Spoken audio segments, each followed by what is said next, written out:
ये व्यर्थ के बकवाद करने वाले लोगों से मत मिलो, व्यर्थ के बकवाद करने वाले लोगों की तरफ मत देखो, ये क्या कह रहे हैं, क्या बोल रहे हैं। और तुम भी व्यर्थ का बकवाद मत करो। अपने समय को कीमती मान करके निरंतर प्रिया प्रीतम का नाम जप करो, उनके गुण लीला गाओ, उनकी सेवा में रहो। कभी प्रपंच की बातें, कभी प्रतिष्ठा का चिंतन, कभी नाना प्रकार के मान सम्मान का चिंतन, ये घुसने ना पावे हृदय में। बहुत सावधान रहना चाहिए साधक को। ऐसी बातें देखो मत, ऐसी बातें सुनो मत जिससे तुम्हारा हृदय उद्विग्न होकर प्रभु का चिंतन छोड़ दे। बंद करो अभी। अन्य लोगों के संग का त्याग कर दो, जो भगवत विमुख वार्ता करते हैं, संत निंदा करते हैं, दूसरों की निंदा करते हैं। कुछ हाथ नहीं लगता, ये लोग दुर्गति को प्राप्त होने वाले हैं। भक्तन निंदा अति बुरी भूल करे जिन कोय, किए सुकृत बहु जन्म के छिन में दारे खोए। पर निंदा के किए ते नहीं, आवत नहीं कछुआत, मूर्ख पर्वत पाप को ले चल अपने साथ। तो अलम कश्यापि संगत्या, ऐसा संग मत करो जिनके पास बैठने से भक्त निंदा, जन निंदा, भगवत निंदा हो। ऐसे से दूर रहो। अलम बंद कर दो ऐसे लोगों का संग। रात दिन हम श्यामा श्याम का नाम जप करेंगे, श्यामा श्याम के लीला गुण गाएंगे, श्यामा श्याम के ही धाम का शोभा का चिंतन करेंगे। जब तुम अपना जीवन श्यामा श्याम के चरणों में न्यौछावर कर दोगे तो पूरा भार श्यामा श्याम ले लेंगे और तुम्हारे हृदय में मस्ती आ जाएगी। जो ऐसा निश्चयी होता है, दृढ़ निश्चयी, उसके अंदर दृढ़ विश्वास, तो उसके हर समय भगवान की स्फूर्ति होती रहती है। भारी प्रतिकूलता में भी भगवान का सानिध्य अनुभव होता है। वो अनुकूलता में तो भगवान के दुलार को देखता है, लेकिन प्रतिकूलता में भगवान की विशेष कृपा को देखता है। ये संयोग, ये वियोग, संसार की ये द्वंद्वमयी वृत्तियां भक्तों के हृदय में नहीं चुभती। आए की हुज्जत नहीं, गए की तलाश नहीं, क्योंकि नित्य संयोग भगवत स्मृति के प्रभाव से प्रभु का रहता है। शोक, विषाद बहुत ध्यान देने योग्य विषय है। तभी लोगों को ऐसा लगता है कि ऐसा कैसे हो सकता है। भक्त के चरित्रों को जब सुनते तो लगता है ऐसा कैसे हो सकता है, ऐसी परिस्थिति में भी ऐसा कैसे हो सकता है। क्योंकि तुम मानसिक बुद्धि से युक्त हो और वो भागवतिक स्थिति से युक्त है, इसलिए तुम उसको पार पा ही नहीं सकते। जब तुम अपना जीवन श्यामा श्याम के चरणों में समर्पित कर देते हो हृदय से, फिर उनकी कृपा से सब विघ्न दूर हो जाते, एक अपार मस्ती रहती है। नहीं तो शोक, विषाद, दुख, क्लेश, कष्ट, संताप, भय, उद्वेग, ये सदैव सताते रहते हैं। इसी से डिप्रेशन होता है। बार बार नकारात्मक चिंतन, शोक, विषाद, दुख, चिंता, क्लेश, संताप, भय, उद्वेग, यही पूरे मानसिक स्तर को नष्ट कर देते हैं। उत्साहहीन जीवन हो जाता है। जब तुम श्यामा श्याम को समर्पित हो जाते हो तो ये सब प्रवेश भी नहीं करते, एक अपार मस्ती बनी रहती है। अब क्या होगा? श्यामा श्याम जो करेंगे वही होगा। श्यामा श्याम पता नहीं कैसा करें, नहीं, वो सदैव मंगल भवन है, वो जो करते महामंगल होता है। यह निश्चय उपासक के हृदय में आ जाना चाहिए। इसलिए अपना सारा मन, सारी बुद्धि, सारा जीवन, प्रत्येक श्वास प्रभु को अर्पण कर दो, फिर देखो तुम निहाल हो जाओगे। दुख, शोक, विषाद, क्लेश, कष्ट, संताप, भय, उद्वेग, ये उसी को व्यापते हैं जिसने अपने जीवन को प्रभु के चरणों में अर्पित नहीं किया। इसलिए तुम अपना सारा मन, सारी बुद्धि, सारा जीवन, प्रत्येक श्वास केवल प्रभु को अर्पित कर दो, फिर देख लेना। श्वास कैसे अर्पित की जाती? राधा राधा राधा। बुद्धि कैसे अर्पित की जाती? एकमात्र निश्चय कि भगवत सुख ही सुख है, ये जागतिक सुख सुख नहीं, ये दुख है, ये ऐसा दलदल है जिससे आज तक कोई नहीं निकल पाया। सारा मन, हम मन से केवल प्रभु का मनन करें, बार बार मन को संसार से हटा के नाम में, रूप में, लीला में, धाम में लगाएं। बहुत प्रसन्नता हो जाती है उस उपासक के हृदय में जो अपना मन बुद्धि प्रभु के चरणों में अर्पित कर देता है। भगवान ने तो इसको बहुत उत्तम स्थिति बताया है कि मेरे से कभी वो अलग हो ही नहीं सकता यदि मन बुद्धि अर्पित कर दिया। मय्येव मन आधत्स्व मयि बुद्धिम निवेशय, तो निवश्य मयि एव अत ऊर्ध्वं न संशया। बिल्कुल संशय नहीं, वो मेरे में ही निवास करेगा जिसने मन और बुद्धि अपनी मेरे में अर्पित कर दी। बहुत प्रसन्नता रहेगी उस उपासक के जीवन में जो अपने आप को मन बुद्धि सहित प्रभु के चरणों में समर्पित कर दिया है। भगवान का आश्रय लेने वाले की पहचान है हर परिस्थिति में प्रसन्न रहना। देखो आप भगवद आश्रित हो कि नहीं, देखो अनुकूल परिस्थिति में तो सब प्रसन्न रहना, लेकिन प्रतिकूल परिस्थिति में प्रसन्न रहना ये भगवान के भक्तों का लक्षण है।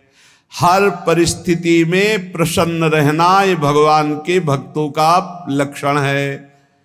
आनंदगन भगवान का आश्रय मिलते ही आनंद छा जाता है हृदय में।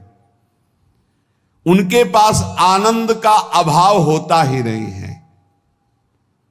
जैसे सूर्य का प्रकाश उदय होते ही सूर्य का प्रकाश संपूर्ण अंधकार को नष्ट कर देता है, ऐसे ही भगवान का संपूर्ण आश्रय लेते ही सब दुख चिंता शोक नष्ट हो जाते, आनंद ही आनंद।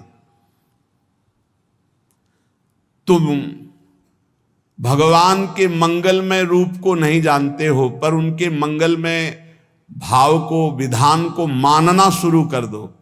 जो भी होता है मंगलमय होता है। हमने जीवन में देखा है,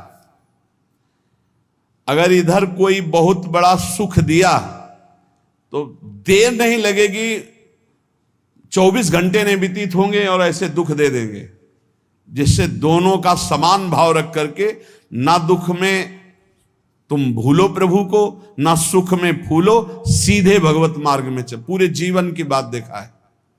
भगवान के मंगल विधान में सदा सर्वदा सुख ही सुख है, इस बात को मान के प्रसन्न हो जाओ।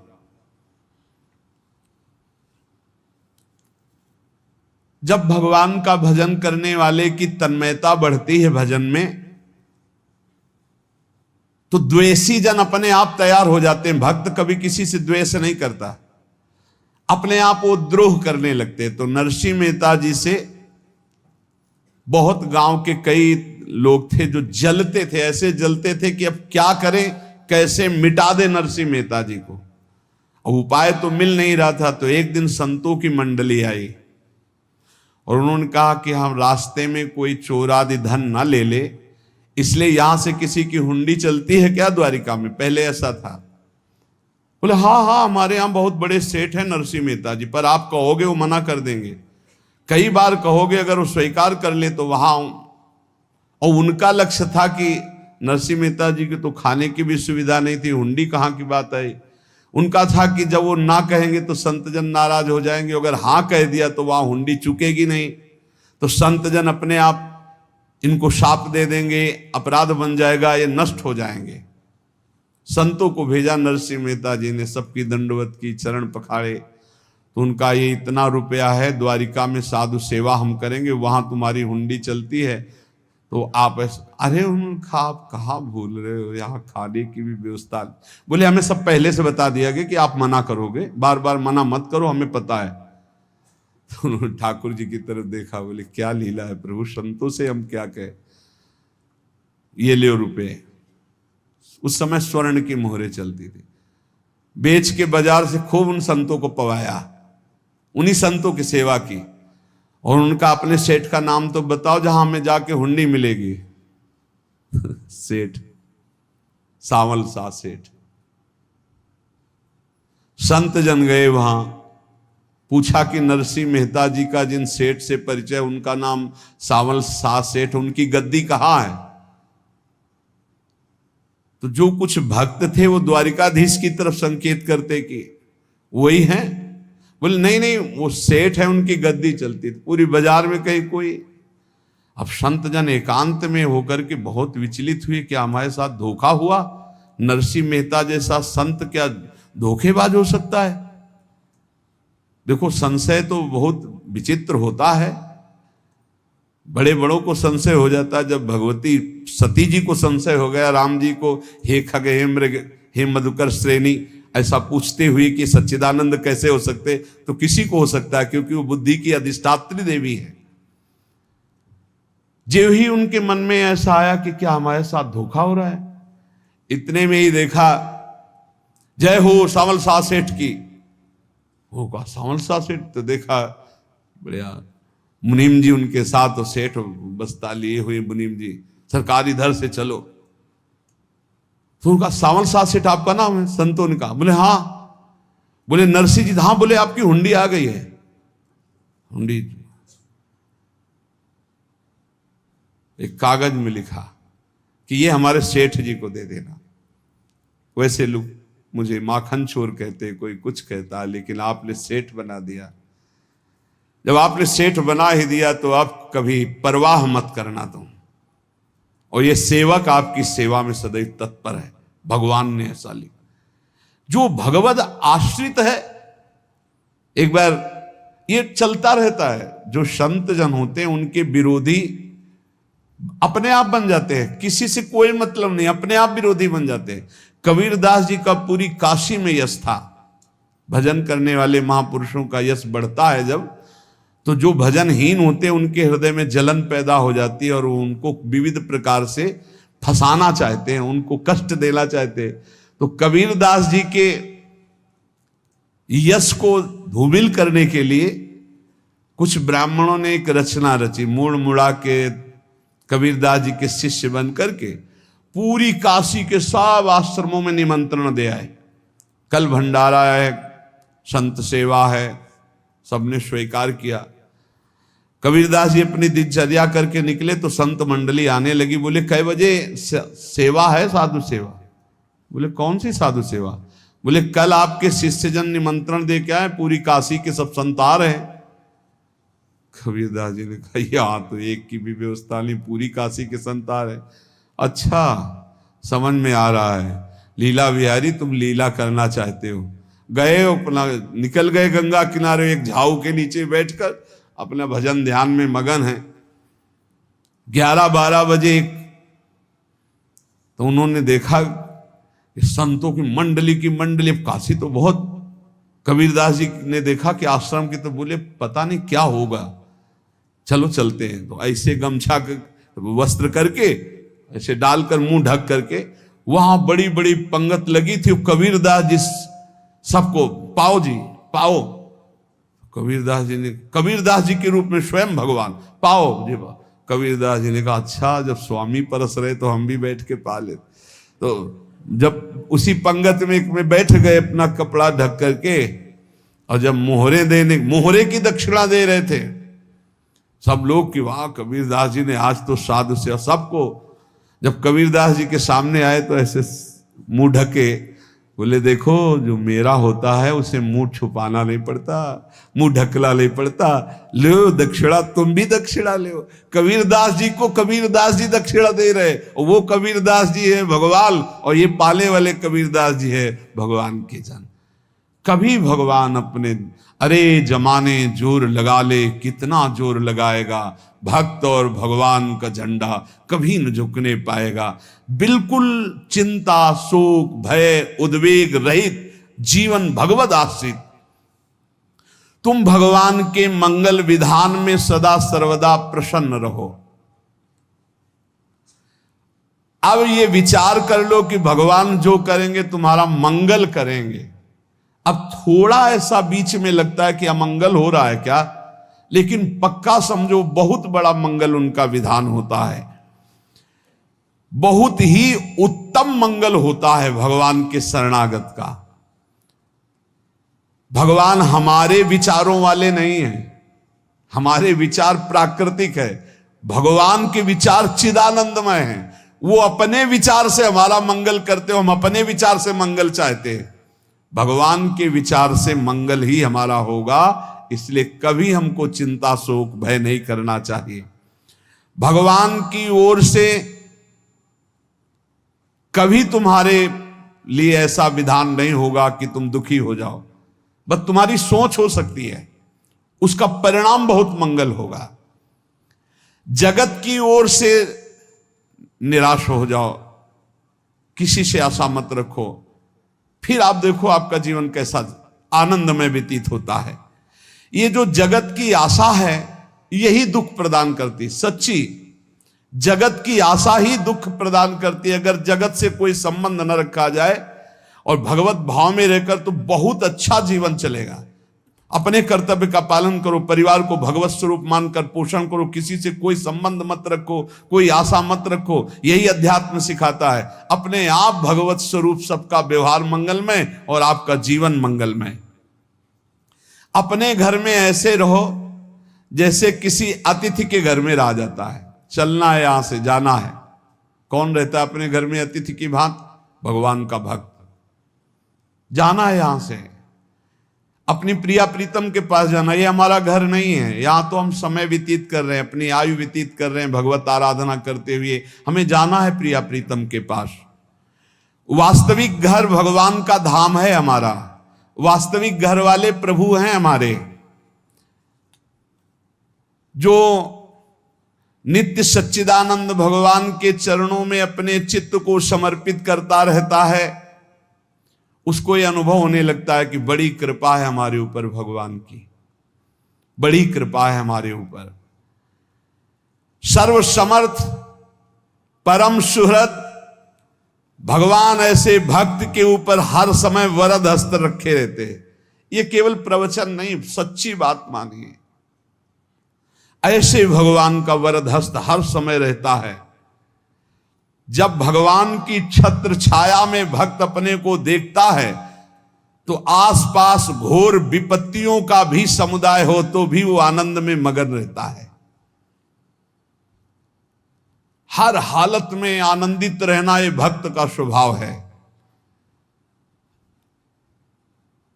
भगवान ऐसे भक्तों को प्यार करते हैं जैसे कछुआ अपने अंडे को बाहर रख आवे और रात दिन उसका चिंतन करे। जब भक्त भगवान को समर्पित होता है तो भगवान रात दिन उसकी ऐसे चिंतन सुरक्षा करते हैं।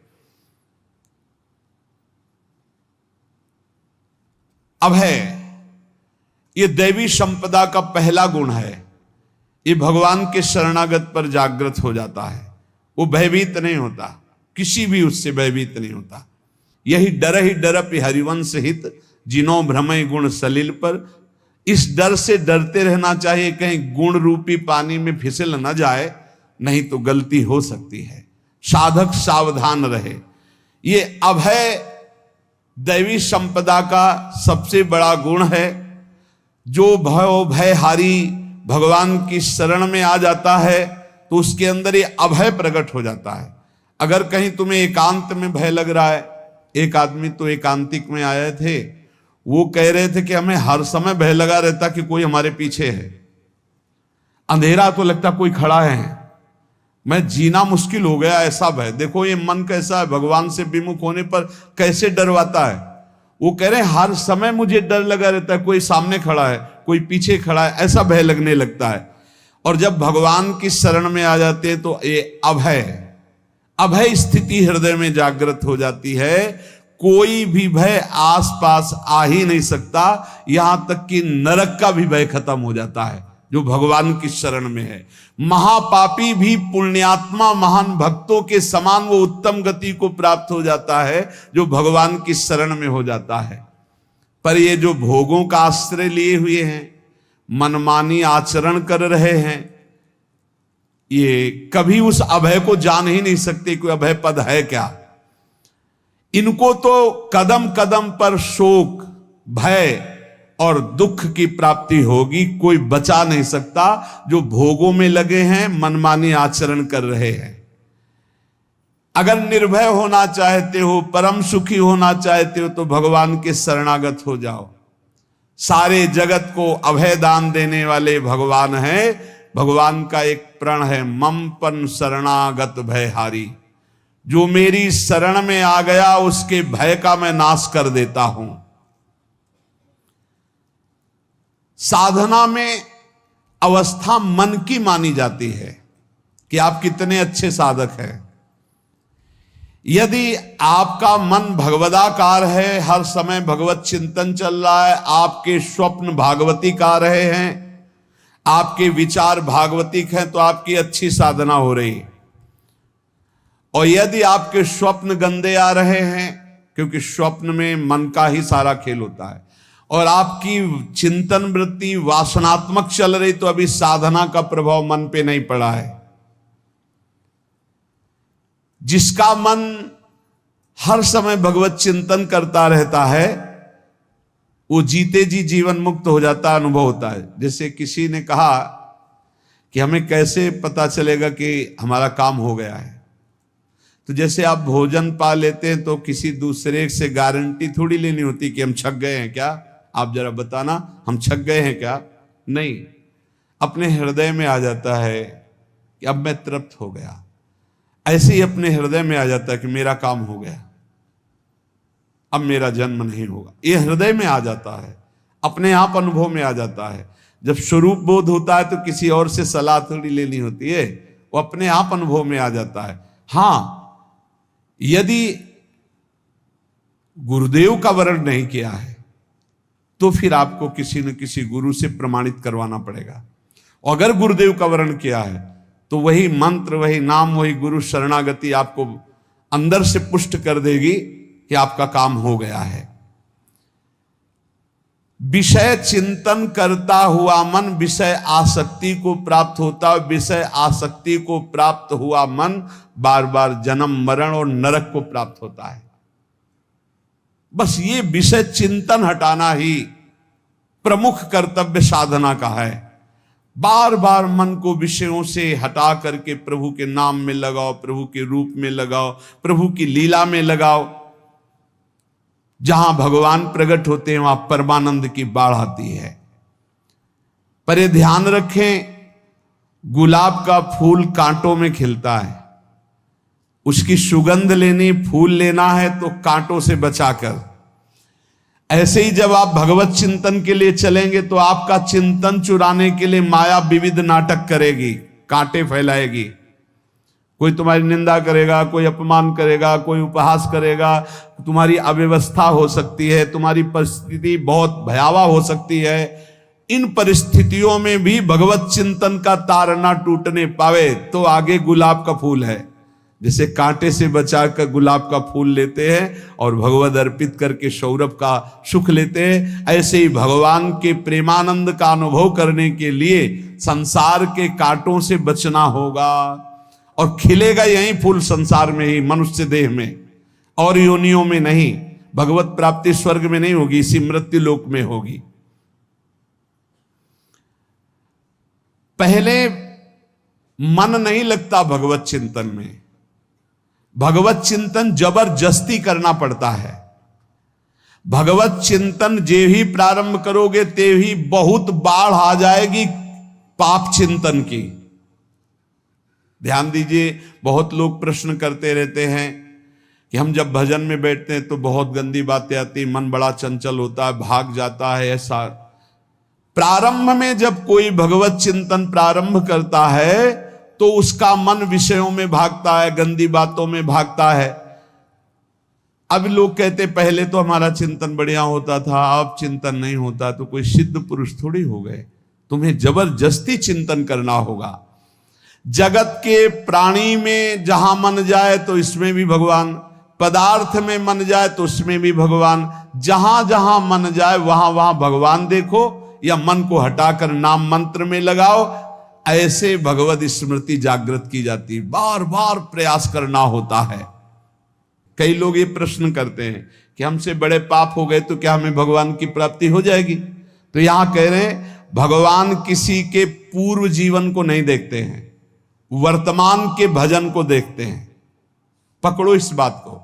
अगर वर्तमान में आज आप सुधर गए हो, नाम जप कर रहे हो, तो आप भक्त हो। ये गीता जी में भगवान ने कहा, अपिचेत सुदुराचारो भजते माम अनन्य भाग साधुरेव समन्तव्या सम्यक व्यवसिता। ऐसा बहुत दुराचारी पहले रहा है, बाद में उसके मन में आ गया कि भगवान के सिवा हमारा कोई कल्याण करने वाला नहीं, हमारा कोई नहीं। तो भगवान कहते हैं मैं उसे साधु ही मानता हूं, उसे साधु बना देता हूं।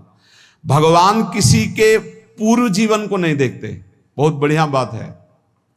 कल तक हम क्या करते रहे भगवान नहीं देखते, आज क्या कर रहे हो ये देखते हैं। यदि आज आप भजन में लग गए हो, अच्छे आचरण कर रहे हो, तो आपको भगवत प्राप्ति हो जाएगी। भगवान ये नहीं देखते कि पूर्व में पुण्यात्मा रहा है कि पापात्मा रहा है। भगवान वर्तमान में देखते कि मेरा भजन कर रहा है, बस इसी से कल्याण कर देते हैं। पकड़ो इस बात को, तो कभी प्रश्न नहीं उठेगा कि क्या हमको भी भगवत प्राप्ति हो सकती है क्या। हमारा मन यदि श्री भगवान को चाहने लगे तो श्री भगवान हमारे मन में ही आकर बस जाएंगे। भगवान की रूप माधुरी में मन डूबने लगेगा। यथार्थ सत्य, जो भगवान से थोड़ा भी प्यार करने लगे हैं, उनके हृदय में भगवान की उनकी भावना के अनुसार झलक आने लगी है। हृदय में प्रभु के आते ही अनंत जन्मों के संस्कारों का नाश हो जाता है। इसलिए तुम अपने पहले वाले घृणित जीवन को याद भी मत करो और उसको सोचकर जरा निराश भी मत हो। अमावस्या में घोर अंधकार रहता है, पर प्रातः काल में अंधकार नष्ट हो जाता है। ऐसे ही नाम का उच्चारण करते ही तुम्हारे जितने पाप अंधकार हो सब नष्ट हो जाएंगे। तुम चाहो कि एक क्षण भी प्रभु को ना भूलो। अब वर्तमान में ऐसी स्थिति बनाओ। जो प्रभु को नहीं भूलने की चाह करता है कि मुझे ऐसी स्थिति प्राप्त हो कि मैं कभी प्रभु को ना भूलूं, तो सच्ची मानो और कोई बात भगवान सुने ना सुने, ये बात जल्दी सुन लेते हैं। भजन की मांग करो तो बहुत जल्दी भगवान पूर्ण करते हो। भजन जिसका चलने लगा तो फिर लोकांतर के सारी रिद्धियां सिद्धियां सुख वैभव तो उसके चरणों में लौटते हैं। जब हम प्रभु से प्रभु का स्मरण न मांगकर भोग मांगते हैं, तभी हमारा भजन रुक जाता है, भजन नहीं चल पाता। यदि हम प्रभु से केवल भजन मांगे तो विश्वास करो ब्याज में सब हो जाएगा। मूल भजन तो आपका बचेगा ही, ब्याज में लोकांतर के भोग आपके चरणों में लुटते घूमेंगे। आप भजन करके तो देखो। अरे घिघियाने की जरूरत नहीं, किसी से मांगने की जरूरत नहीं, भजन करके देखो, सब ठीक हो जाएगा, सब अपने आप बन जाएगा। हम बहुत बड़ी भूल कर देते हैं कि थोड़ा भजन करके प्रभु से कुछ सांसारिक वस्तुएं, स्थितियां, परिस्थितियां बदलने की मांग कर लेते हैं, जिससे भजन छूट जाता है। प्रभु की स्मृति इतनी महान है कि जिन्होंने बैर भाव से प्रभु का स्मरण किया उनको भगवान की प्राप्ति हो गई। जैसे कंस आदि भगवान से बैर ही तो रखते थे, लेकिन भगवान की स्मृति रहती थी। स्मृति ने उनको भगवत प्राप्ति करा दी। स्मृति में महान सुख है, पर वो जब भक्ति रस से युक्त स्मृति होती तब माधुर्य रस, प्रेम रस का अनुभव होता है। कल्याण तो वैर भाव से स्मरण करने वालों को भी प्राप्त हो गया। यदि आप भक्त हो और ये चाहते हो कि आपकी भागवती की स्थिति बहुत जोर की हो, तो हम आपसे प्रार्थना करते हैं कि रोज प्रभु से एक ही बात मांगिए, मुझे अखंड स्मृति दीजिए। अर्जुन जी को पूरी गीता जी सुनने के बाद यही मिला, नष्टो मोहा स्मृति लब्ध्वा। स्मृति, प्रभु आप हम पे ऐसी कृपा कर दो कि हमारे हृदय में किसी और व्यक्ति, वस्तु, स्थान की स्मृति न रह जाए, केवल आपकी स्मृति रह जाए। ये चाह भगवान बहुत जल्दी पूर्ण कर देते हैं यदि उपासक हृदय से ये बात मांगे। भगवान की कृपा से ही ऐसा हो सकता है कि अखंड स्मृति ये कर्म फल से नहीं मिलती है। प्रभु के प्रति निर्भर होकर जो दैन्यता पूर्वक प्रभु से मांगता है और हर समय अभ्यास करता रहता है भगवत स्मरण का, उसको ये स्मृति मिलती है। और स्मृति मिल गई तो इससे बड़ी कोई स्थिति नहीं, हर समय भगवान का स्मरण। प्रभु से मन प्रतिपल नया नया स्वाद लेकर के आसक्त होता रहता है, नवम नवम। प्रभु कभी बासी नहीं होते।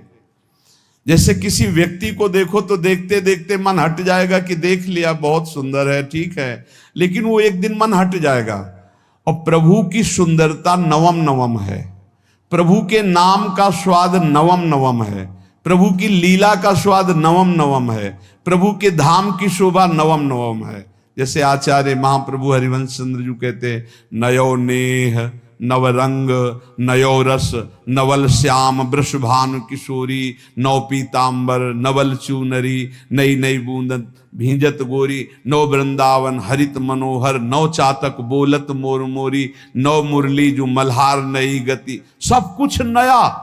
तो नवम नवम प्रभु प्रतिपल नवम नवम प्रभु का रूप, प्रियाजू का नवम नवम, अबहीं और अबहीं और अबहीं और है। तो कहते हैं जब मन निरंतर स्मृति में डूबता है तो जब प्रभु की रूप माधुरी प्रकाशित होती तो ऐसी नवम नवम कि कभी ये नहीं होता कि रूप बासी हो गया, ये वही रूप है जो हमने अभी देखा था, नवम नवम। इसलिए आनंद की उफान आती रहती है उपासक के हृदय में। ऐसी प्रियता, ऐसा आनंद बिना भजन के नहीं अनुभव में आएगा। इसलिए तुम विश्वास करो, तुम्हें बहुत सुंदर सुख मिलने वाला है, आगे अपार सुख मिलने वाला है। ये थोड़ा दुख का समय काट लो, जब तक जीवन है ये दुख सुख की लहर आती रहेगी, आप इसको सह जाओ, आगे बहुत आनंद है, विश्वास मान लीजिए, बहुत आनंद है। जो ये विश्वास कर लेता है वो प्रभु के मार्ग में चलकर प्रभु को प्राप्त कर लेता है। नहीं तो इतने रोड़े हैं कि आप ऊब जाओगे, बहुत रोड़े हैं। जो प्रभु के मार्ग में चलता है तो माया के बहुत से पार्षद अपना प्रभुत्व दिखाने उनके पास आते हैं, महिमा अपनी दिखाने, पर वो किसी वस्तु स्थिति अवस्था प्राणी पदार्थ का प्रभाव स्वीकार ही नहीं करता, क्योंकि भगवत स्मृति परायण है, भगवान की कृपा पर विश्वास है, इसलिए उसको कोई फंसा नहीं पाता। वो नित्य निरंतर प्रभु से घुला मिला रहने के कारण उसकी मस्ती में कोई फर्क नहीं पड़ता। माया का प्रभुत्व रखने वाले उसे फंसाने की चेष्टा करते हैं, पर उस पर किसी का असर नहीं होता, वो कहीं लिप्त नहीं होता, वो कहीं दुखी सुखी नहीं होता, वो हर समय प्रसन्न रहता है। तुम देखो, हर समय प्रसन्न रहते हो? यदि नहीं तो तुम किसी व्यक्ति वस्तु का आश्रय लिए हुए, प्रभु का नहीं। अगर हां तो हर समय प्रभु का स्मरण चलना चाहिए, हर समय प्रभु के आश्रित हो, फिर देखना ये आनंद, ये प्रसन्नता क्या रूप रखती है। बड़े बड़े मस्त संतों को देखा, मस्त ऐसे उन्माद में मस्त है, उस सुख के लिए ललचाओ। कब तक जन्मते मरते रहोगे, कब तक बार बार दुख भोगते रहोगे, कब बड़ा प्रपंच है ये। भगवान का स्मरण परम पुण्यात्मा पुरुष का हृदय माना जाता है, बहुत पवित्र हृदय, बड़ा पुण्यात्मा हृदय जिसमें भगवान का स्मरण। भगवान का विस्मरण पापात्मा पुरुष, भयानक विपत्ति दुर्भाग्य आते हो। सुदृढ़ निश्चय करो, अब हम भगवान के स्मरण में अपना समय व्यतीत करेंगे। मेहनत करो, कार्य करने के लिए कोई मना नहीं, आप नौकरी करो, किसानी करो, व्यापार करो, पर अंदर अंदर भगवत स्मृति ही सबसे बड़ी स्थिति है। अब चाहे हम जीवित रहें, चाहे हमारे मरण जैसी विपत्ति आ जाए, चाहे सब हमसे हट जाए, चाहे सब हमको नमन करें, अब हम दृढ़ निश्चय करके केवल भगवान के स्मरण करते हुए इस संसार के बीच समय व्यतीत करेंगे। अब हम चूकने वाले नहीं। ये नियम लीजिए, चाहे जीवन रहे या ना रहे, चाहे मरण जैसा कष्ट आ जाए, चाहे सब वियोग हो जाए, सब चले जाए, चाहे सब संयोग हो जाए, सब नमन करें, अब हम प्रभु का स्मरण नहीं छोड़ेंगे।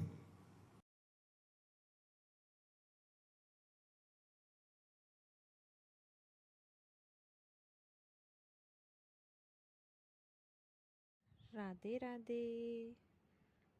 राधे राधे। जय श्री कृष्ण।